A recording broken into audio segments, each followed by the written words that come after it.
The Inkbrush is a lightweight brush weapon. It can, of course, flick at a really fast frame rate, actually. And then also roll paints this kind of path. The wall paint. The floor paint works really nicely for painting zones. Damage is 40 with a roll. Got a double hit there, but it's 40. Currently, double hits are what they come here. And the flick damage is 36, which means you are re-hitting chumps. This is new in this game, was a 4 hit in the old game. The roll damage is still the same. Since this, like, it's damage in the fan and in the front of it, it's really nice if you can bend to the side or above lasers, letting multiple of them attack. Anyway, most noteworthily and infamously, this weapon is like mechanically taxing, because if you do want to get somewhat decent DPS out of this, then you do need to be good at mashing ZR. I'm definitely not good at it. Like, see it here, that is not the max fire rate, it can be done faster. For ways to do it faster, like, there are multiple ways. One way, if you cannot do it like naturally with your index finger on ZR, is change your grip. That is what I'm doing. I'm releasing that right hand and steadily stabilizing the controller, and then using the middle finger to mash. That allows me to do it a little bit faster than normally. What I've heard other people have done are various button remappings, like some remapped away, and then just mash that. Others have mapped it to L and then that to mash. I use both L and ZR. And there might be more ideas that I'm not aware of. Yeah, I've tried this too, didn't really work for me, so I'm not bothering to remap anymore. And just putting that out there. If you're interested in that, it's in the switches system settings for the controller settings. Right, this is how this works mechanically. Talk about enemy matchups. Lasers I've already talked about. Rogues, of course, take quite a while to get killed. You wanna be really good at mashing for those. Otherwise, you need to be pretty precise at kiting them or just avoid them. If you are good at mashing, then you can actually sometimes charge into them and get them before they get you. Yeah, like it can be okay, depending on this physical stuff.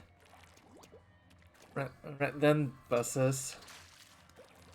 Since you're still in most weapon comps ever, probably one of the most expendable weapons, and you also do get to stingers fast. It's generally good if you prioritize stingers and flyfish highly. The ink efficiency on this is also fairly good, I forgot to mention. I believe it's also a little bit better than the old game as well.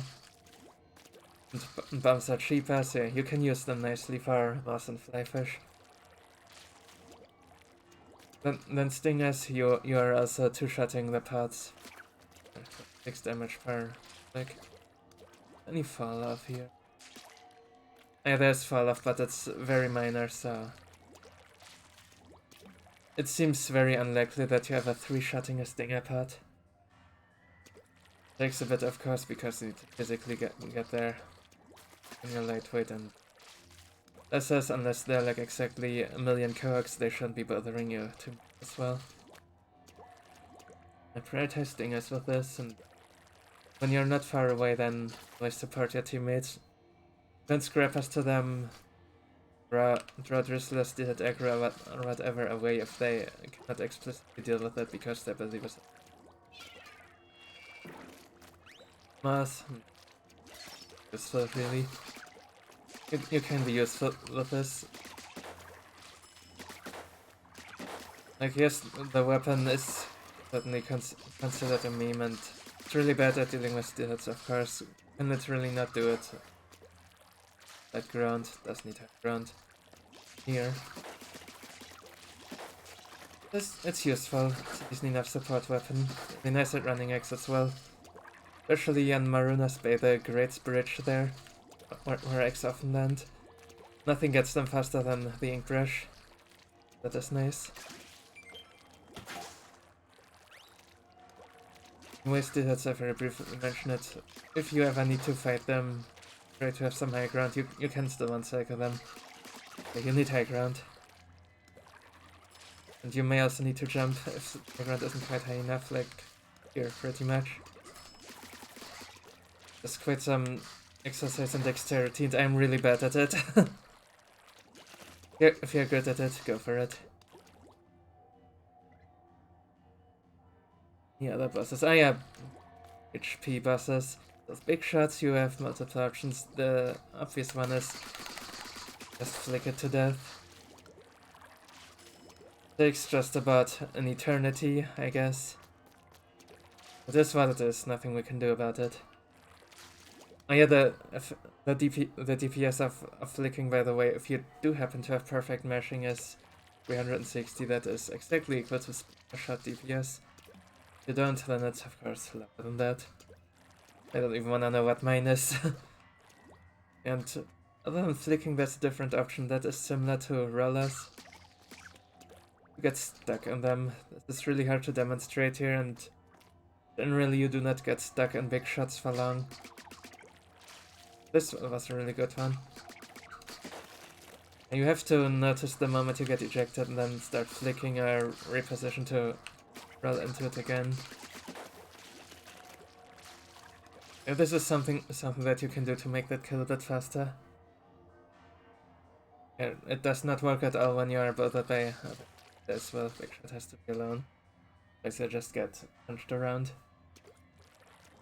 Useless, you can one-cycle if your mashing is good enough with the main weapon only. Ear-tails you can actually roll into from behind and you kill them pretty fast. Like, I demonstrated here. Oh, I got bounced off there. Guess this thing works different from the ear-tail. I'm getting double hits here all the time. Physics in this game are strange sometimes.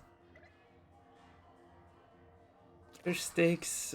It is ideal if teammates paint them for you so you can actually get up on them faster.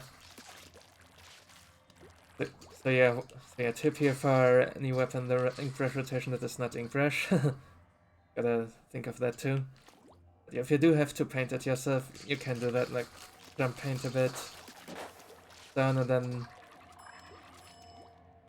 you need to search up because you are never painting it the whole way if you are standing right at the base of it. That should let you just barely get up. Once you're up there, you can flick at it, like either standing if you have a clean view of what's in front of you. If you do not really care about camera, then you can flick counterclockwise and you're gonna get the kill faster.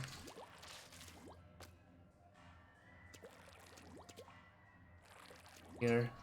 Oh yeah, right, you can of course trigger them nicely by just running into a gap of lasers under them. But make sure to not be cutting it too close because then you'll just get smacked around and possibly, very likely even under the lid.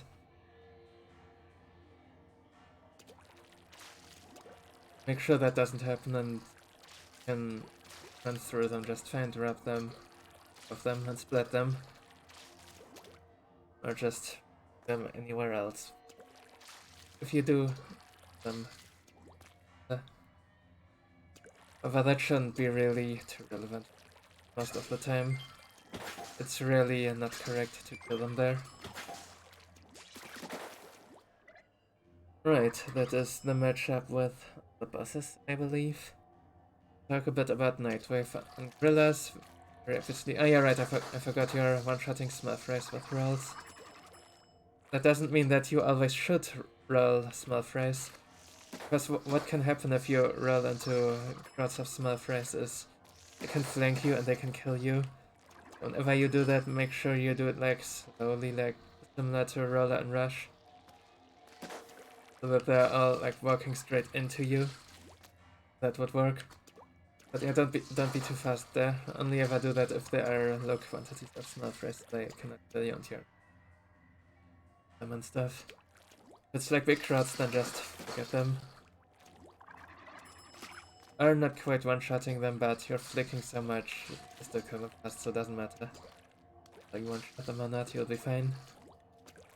Yeah, that is what you mainly want to be doing on gorillas. If you're placing yourself close enough to the gorilla, you're hitting that as well. However, it does need to be stunned first, and you are not good at stunning from most angles.